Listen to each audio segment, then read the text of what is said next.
sa mga katik vloggers, mga subscribers, bago tsaka luma, mga supporters, mga dumaan, dumalaw at bumisita sa channel, lahat ng mga viewers, secret viewers at silent viewers, magandang araw. So meron tayong natanggap dito na isang PLM speaker galing sa isang hotel dito sa lugar namin. Pinatingnan ng kapatid ko dahil ayaw daw tumunog. So, binuksan natin, chinek natin. So, ngayon ipapakita ko sa inyo kung ano ba yung problema, kung bakit ayaw tumunog. Tapos, samahan na rin natin ng review para makita nyo at may idea kayo kung ano ba yung laman nitong PLM speaker. So, ang modelo nito ay MES-12. Ang kanyang wattage ay nasa 100 watts RMS. Tapos 250 watts peak. Okay, so parang mababa lang Nasa 12 inches lang yung kanyang sukat ng main speaker. So, dito tayo kung ano ba yung dahilan kung bakit ayaw tumunog pareha. So, ayaw tumunog. So, itong nga pala, bago natin sasabihin itong ating tinatawag na dividing network or crossover network ay siya, two-way second order. Okay? Two-way second order yung crossover natin. So itong side na to, ito yung para sa high frequency. Ito yung high frequency crossover. Ay high frequency filter. Ito naman yung sa low frequency, itong dalawa, magkakapares. So bakit ayaw tumunog yung high frequency driver o yung tweeter natin? Dahil dito, ayan, yung kasi yung kabitan ng natin, fusible bulb, ayan siya.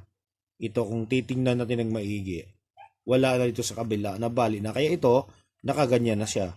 Dahil wala nang nakakabit, hindi na siya gano'ng nakakontak dito. Kaya hininang na lang natin yan Hininang na lang natin para kumapit. Okay, so yun yung dahilan kung bakit ayaw tumunog yung tweeter. So ang dahilan naman kung bakit ayaw naman tumunog yung woofer natin o yung main speaker ay dahil dito.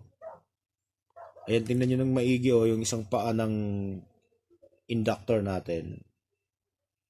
Okay? So nabali na siya. Ayan, nabali.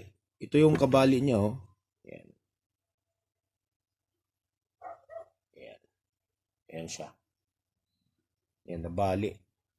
Yung pinakadulo niya. So, ito yung dahilan kung bakit ayaw tumunog yung kanyang main speaker. So, hindi ko naman akalain na bibigay siya dahil meron namang nakatali dito, ayan, cable tie dito sa PCB. Kusang lang talaga, yung pandikit, tingnan nyo ng maigi napakanipis ng pandikit, pati dito, itong sa inductor ng sa high frequency. Tapos yung kabila, walang pandikit, dito lang. Ayan parang, iwan ko, parang super glue. Ano ba yung nilagay lang dito?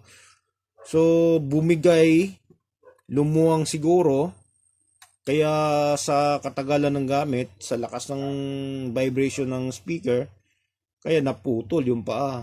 Ayan siya. So, dito yan. Ayan Ang kapares naman nito ay itong isang capacitor. Yan yung dahilan kung bakit nasira. Okay? So, hininang din natin yan dito. Baka tiningnan din natin isa-isa. Baka may mga paa naman dito na naputol. So far, wala naman. So, dalawa lang talaga yung problema. Ayaw tumunog yung tweeter. So, ito lang yung dahilan. Yung fusible bulb natin. Tapos ito. Yung ating inductor para sa woofer. So, yun lang yung mga dahilan. So, ngayon papakita ko naman sa inyo, sasamahan na rin natin ng review kung ano ba yung hitsura nito sa loob. So, pakita natin yung cabinet. Medyo hindi ko gaanong believe sa cabinet nito. Medyo marupok yung mga ginagamit na materyales. Ayan Okay. Hindi ako gaanong believe dyan. Tapos ito, dinikita natin dahil hindi siya ganong mahigpit. Hindi maganda yung wala man lang nilagay na glue dito sa tagiliran.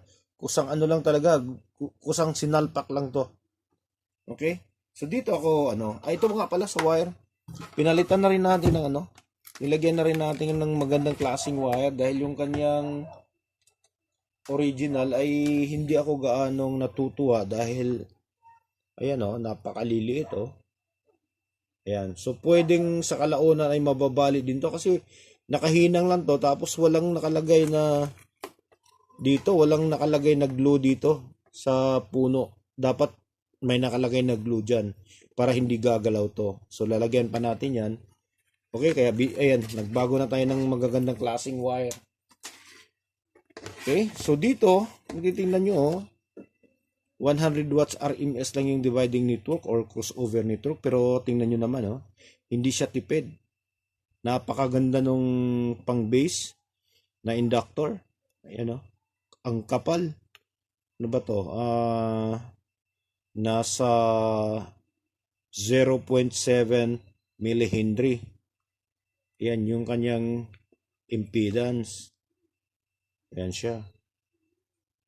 Ganda ng 100 watts lang. Pero kung yung mga binibenta ngayon sa online, kapag mayroong ganitong kalaking inductor, lalagyan na nila yan ng mga 800 watts, 1000 watt. Ganun. Pero dito, ito, ang gusto ko lang dito, nagsasabi ng totoo yung nito manufacturer, na 100 watts lang. Tapos, kung titingnan naman natin dito yung yung kanyang main speaker, ayan naka 250 watts max. Ayan siya.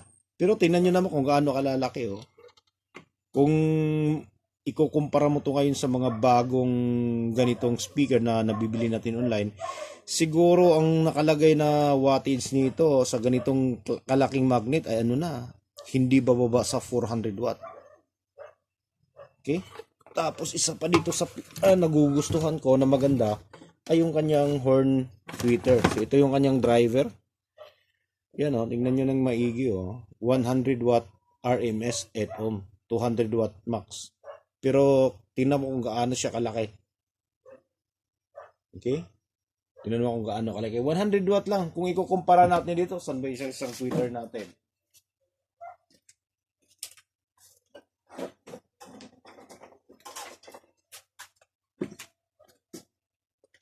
Tingnan nyo yung isang tweeter natin, yung ayan okay? 700 watt daw. 700 watt. Okay? Samantalang dito, tingnan nyo naman yung 100 watt Okay? So, gusto ko yung nito. Gusto ko yung mga parts na ginagamit nitong PLM. Maliban lang dito sa kanyang cabinet, medyo maayos naman yung pagkakabit nito Yung mga kahoy lang na ginamit, medyo marupok. Yun lang. Tapos, ayan.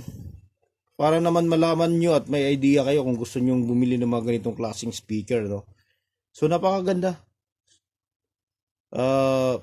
Talagang, ma-aware ka na hindi ka ma-overrated sa ilalagay mo na amplifier dahil tama talaga yung tama yung mga nakalagay na wattage nito.